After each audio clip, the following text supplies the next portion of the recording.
বিশ্ব ভালোবাসা দিবস শুধু ভালোবাসা ছড়িয়ে দেওয়ার জন্যই একটি দিন। বিশ্বের বিভিন্ন দেশের বাসিন্দাদের মধ্যে দিবসটি উদযাপন নিয়ে ব্যস্ততা শুরু হয় ফেব্রুয়ারি মাসের শুরু থেকেই। তবে এবারের ভালোবাসা দিবস উপলক্ষে ভিন্ন ধর্মী আয়োজন করেছে লাতিন আমেরিকার দেশ চিলির একটি চিড়িয়াখানা কর্তৃপক্ষ।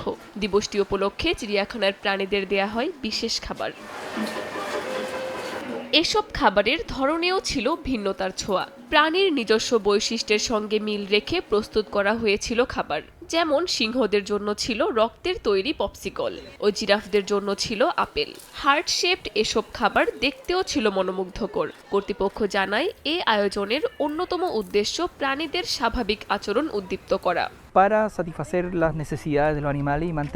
প্রাণীদের চাহিদার বিষয়টি পূরণ করা ও তাদের খাবার খোঁজার বিষয়টি ঠিক রাখার জন্য এই আয়োজন। তারা যেন চিন্তা করতে পারে তারা কি খাবে এবং কিভাবে তা সংগ্রহ করতে হবে। এ ধরনের কার্যক্রম প্রাণীদের আনন্দিত করে, তাদেরকে দলীয় কাজে উদ্দীপ্ত করে। স্থানীয় সময় বৃহস্পতিবারের এই ভিন্নধর্মী আয়োজন উপভোগ করেন চিড়িয়াখানাটিতে আসা দর্শনার্থীরাও। কাকুলি আখতার, সময় সংবাদ।